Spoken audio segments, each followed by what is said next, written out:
నమస్కారం అండి. మనమిప్పుడు చింతా శంకరం గారు రచించిన 'నాణేనికి మరోవైపు' అనే కథను విందామా? అమ్మా సావిత్రమ్మ గారు, మీకు ఉత్తరం వచ్చింది, ఇదిగోండి అంటూ దాన్ని నాకు అందించి వెళ్ళిపోయాడు పోస్ట్ మ్యాన్. ఎక్కడి నుంచి వచ్చిందో అనుకుంటూ ఉత్తరాన్ని విప్పి చూశాను. రాసింది కోడలు సారిక అని చూడగానే కాస్త కుతూహలంతో చదవసాగాను. గౌరవనీయులైన అత్తయ్య గారికి మీ కోడలు సారిక నమస్కరించి వ్రాయినది. మేమంతా క్షేమమే. మీరెలా ఉన్నారోనని మాకెంతో దిగులుగా ఉంది. మీకోసం పిల్లలు అరుణ్, అక్షయ్ మరీ ఏడుస్తున్నారు. అయినా మీ చేదస్తం కానీ లంకంత ఇల్లు కేరింతలు కొట్టే మనవళ్ళు ఉండగా కాదని పాడుబడ్డ ఆ పల్లెటూళ్ళలో ఒంటరిగా మోడువారిన చెట్టులా ఎన్ని రోజులుంటారు? నేను మాత్రం ఏమన్నానని ఆనాడు అలా అలిగి వెళ్ళిపోయారు? ఉన్న మీరొక్కరూ ఇక్కడుంటే మాకు నిశ్చింత. అందుకని మీరు వెంటనే మా దగ్గరకు వచ్చేయండి. మీరు కావాలని పిల్లలు మారాం చేస్తున్నారు కనుక తొందరగా బయలుదేరి రాగలరు. మీ రాకకై ఎదురు చూస్తూ ఉంటాం. మీ కోడలు సారిక. అమితాశ్చర్యంతో ఉత్తరం చదవడం పూర్తి చేశాను. సారికలో వచ్చిన ఈ అనూహ్య మార్పుకు నేను మంత్రముగ్ధురాలినయ్యాను. ఆమెలో ఈ మాత్రం దయార్ద్ర హృదయం ఉందంటే తను నమ్మలేకపోతోంది. ఎందుకంటే, ఏమండి, మీ అమ్మగారి చేదస్తం కాకపోతే తిన్న పళ్ళాలు కడుక్కోక కట్టుకున్న బట్టలు ఉతుక్కోకపోతే ఎలాగండి అని సారిక తన గురించి కొడుకు శేఖర్కు ఫిర్యాదు చేస్తుంటే విన్నాను. ఇప్పుడు ఎలా నమ్మేది? పానకంలో పుడకలా మీ అమ్మగారు ఆవిడ పూజలును. అబ్బబ్బా, ఆ జపతపాలు వ్రతాలు చూస్తుంటే భరించలేకపోతున్నానండి. ఆవిడని తొందరగా మన ఇంటి నుంచి పంపించి వేయండి, కాసింత ప్రశాంతంగానైనా ఉంటుంది అని సారిక శేఖర్కు సలహా ఇస్తూ ఉంటే అది తను విని తెల్లారే మూటాముల్లే సర్దుకుని ఈ సొంత గూటికొచ్చి ఇలా ఒంటరి జీవితం వెళ్ళదీస్తున్నాను. నాకు మాత్రం ఇక్కడ ఉండాలనుందా? ఉన్న 4 రోజులు మనవళ్లతో నవ్వుతూ ఉండాలనుంది. ఈ వృద్ధాప్యంలో చిన్నపిల్లల నుంచి ఎంతో ఆనందం లభిస్తుంది. ముసలితనానికి ఒంటరితనం ఎంతటి నరకమో అనుభవిస్తున్న నాకు తెలుసు. కొడుకు శేఖర్ ఇంట్లో పిల్లలకి కాకమ్మ కథలు చెప్పుకుంటూ నన్ను నేను మర్చిపోయి ఆనందంగా గడపాలనుకున్నాను. కానీ కోడల నిర్వాకమే నాకు నచ్చలేదు. ఇంత వయసులోనైనా ఊరికే కూర్చోవడం నాకు ఇష్టం ఉండదు. ఎప్పుడూ ఏదో ఒక పని చేస్తూనే ఉంటాను. అలా ఇంట్లో క్షణం తీరిక లేకుండా పనిచేసేదాన్ని. అంత చేసినా నేనేమీ పని చేయటం లేదంటూ సారిక వాడి దగ్గర నా గురించి లేనిపోనివి చెప్పి వాడికి నేనంటే అసహ్యం వేసేలా చేసింది. వాడు సారిక చేతిలో కీలుబొమ్మ. ఏది చెబితే అది విని నమ్మేయడం తప్ప స్వంత ఆలోచనలేం లేవు. నువ్వు ఈ ఇంట్లో ఉండడం మాకు ఇష్టం లేదు అని వాళ్ళు పైకి అనకపోయినా నా పట్ల వారి ప్రవర్తన విధానం నన్ను ఇక్కడికి వచ్చేలా చేసింది. ఈ వయసులో భౌతిక ఆనందం కన్నా మానసిక ఆనందమే సుఖాన్ని ఇస్తుంది. కానీ అదే నాకు కరువైతే ఇంకా అక్కడ నేను ఎందుకు ఉండాలి? ఒక్కోసారి పిల్లల అల్లరి చిలిపితనం గుర్తొస్తుంటే చాలా బాధేస్తుంది. కానీ తర్వాత సారిక మూతి విరుపు, విసుగు, కోపం కళ్ళ ముందు మెదలగానే ఇక్కడే ఉండడం సబబు అని అనిపిస్తుంటుంది. నాపై కోడలికి ఇప్పుడు ఏం ప్రేమ పుట్టిందో కానీ వెంటనే వచ్చేయండి అత్తయ్య అని ఉత్తరం రాసింది. పైకి ఎంత వద్దనుకున్నా హృదయంలో మాత్రం కొడుకు సమక్షంలోనే గడపాలనే కోరిక బలంగా ఉంది. జీవితపు చివరి దశలో ఆత్మీయుల అనురాగాన్ని అనుభవించాలని ఎవరికి మాత్రం ఉండదేంటి? ముఖ్యంగా పిల్లలు. ఏది ఏమైనప్పటికీ నేను వెళ్లాల్సిందే. వెళ్తున్నానంతే. కానీ ఒకటే ఆశ్చర్యంగా ఉంది. నేనంటే అంత అసహ్యించుకుని చిరాకు పడే కోడలు ఇప్పుడు ప్రేమని ఒలకబోస్తూ రమ్మని ఉత్తరం రాయడంలో భావం ఏమిటో? అత్తయ్య బాగున్నారా అడిగింది సారిక. బాగానే ఉన్నానమ్మా చెప్పాను. మీరెళ్ళి చాలా రోజులైంది, కనీసం ఒక్క లెటర్ అయినా రాయలేదే? మీ ఆరోగ్యం ఎలా ఉందోనని మాకంతా బెంగగా ఉండేది. ఆయన పిల్లలు మిమ్మల్ని గుర్తు చేయని రోజు అంటూ లేదు అంటూ సారిక నా చేతిలోని బ్యాగ్ అందుకుంది.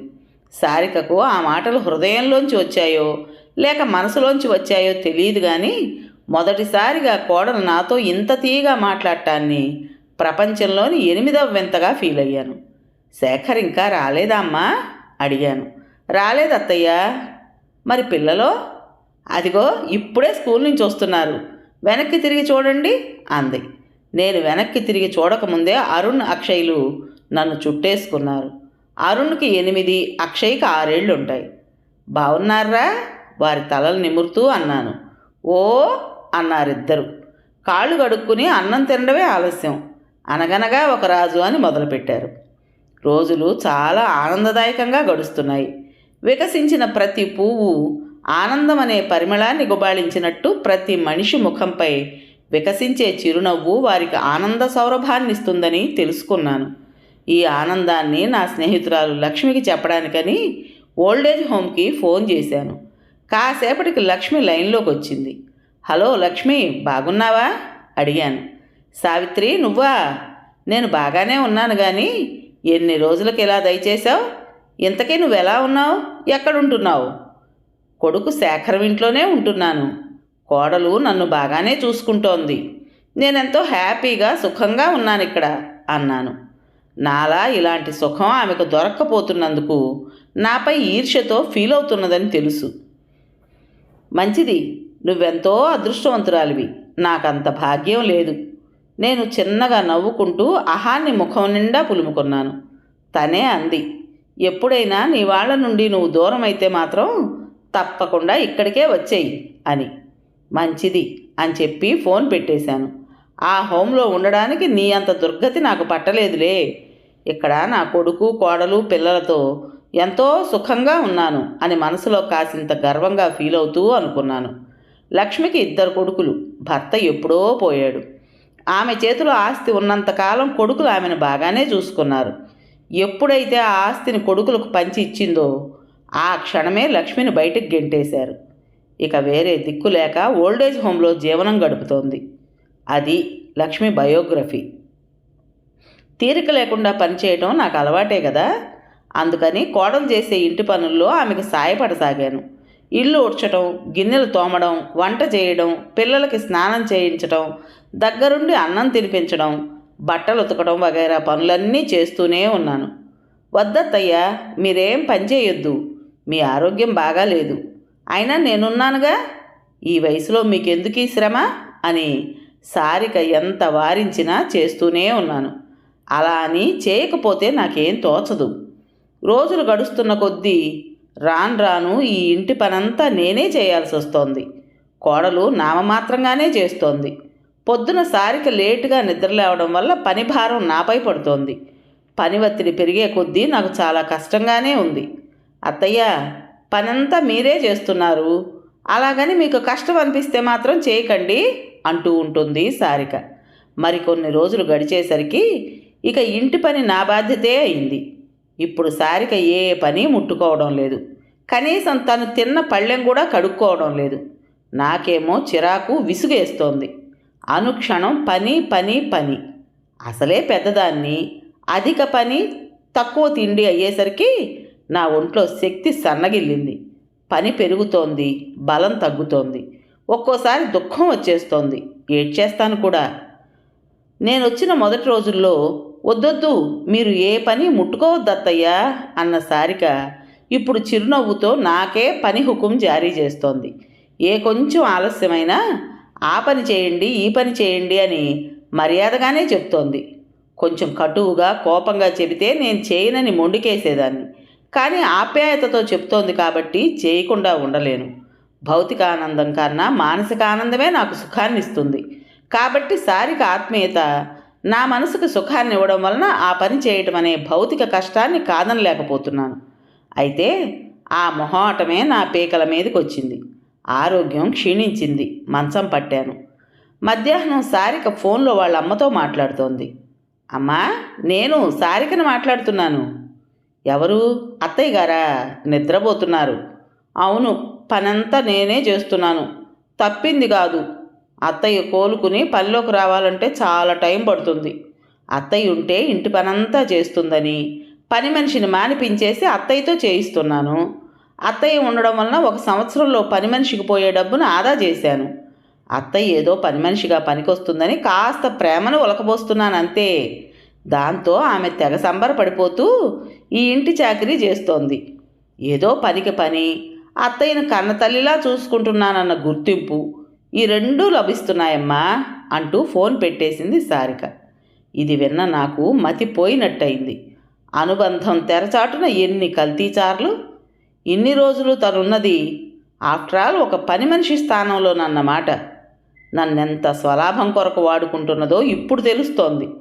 అయినా నేను మొదట్లోనే అనుకున్నాను, నన్నెంత ప్రేమగా చూసుకుంటున్నదంటే దాని వెనక ఏదో స్వార్థం ఉందని. ఇన్ని రోజులు నాణ్యానికి ఒకవైపే సారిక ప్రేమను చూశాను, కానీ ఇంకోవైపు స్వార్థాన్ని మాత్రం ఇప్పుడు చూస్తున్నాను. ఈ తరం వారసులందరూ ముసలాళ్ల వెనకున్న ఆస్తి డబ్బుని చూసి ఆదరిస్తున్నారు తప్ప అసలైన ప్రేమతో మాత్రం కాదు. ఇప్పుడేం చేయాలి? ఇక్కడే ఉంటే ఆరోగ్యం కాస్త కుదుటపడ్డాక మళ్ళీ నాకు ఆ పని మనిషి డ్యూటీ ఎలాగూ తప్పదు. నాదేమో పని చేసే వయసు కూడా కాదాయే. ఈ స్వార్థపు ప్రేమలో బ్రతికే కన్నా ఎక్కడో కాస్త స్వచ్ఛమైన చిరునవ్వు దొరికే చోటుకి వెళ్ళాలి. అలాగని సొంత ఊరికి వెళ్ళి ఒంటరిగా గడపడం కన్నా నరకం మరొకట్లేదు. అందుకే ఓ నిర్ణయానికి వచ్చాను. మంచంలోంచి కష్టంగా లేచాను. కళ్ళు చీకట్లు కమ్ముతున్నాయి. ఫోన్ దగ్గరికి వెళ్ళి దాన్ని చేతిలోకి తీసుకుని ఓల్డేజ్ హోమ్కి లక్ష్మి కోసం ఫోన్ చేశాను. హలో లక్ష్మి, బాగున్నావా? నేను సావిత్రిని మాట్లాడుతున్నాను. అసలు విషయం ఏంటో విను. నాకు ఇంట్లో ఉండడం ఇష్టం లేదు. త్వరలో నేను మీ హోమ్కే వస్తున్నాను అని చెప్పి ఫోన్ పెట్టేశాను. ఎదురుగా సారిక బిత్తరపోయి చూస్తోంది. కథ పేరు నాణ్యానికి మరోవైపు. రచించిన వారు చింతా శంకరం గారు. విన్నారు కదండి. మరి ఈ కథ మీకు నచ్చిందా? నచ్చినట్టయితే లైక్ చేసి మరో నలుగురికి షేర్ చేయండి. అలాగే ఈ కథ పైన మీ విలువైన అభిప్రాయాన్ని కామెంట్ బాక్స్లో తప్పకుండా తెలియజేస్తారు కదా. మరి ఇంత మంచి కథను మనకు అందించిన రైటర్ గారికి మనస్ఫూర్తిగా మనందరి తరపున ధన్యవాదాలు తెలియజేసుకుంటూ, కొత్త వాళ్ళు కనుక మన ఛానల్ చూస్తున్నట్టయితే తప్పకుండా సబ్స్క్రైబ్ చేసుకోండి. రేపు మరో మంచి కథతో మీ ముందుకు వస్తాను. అప్పటి వరకు ఉంటానండి.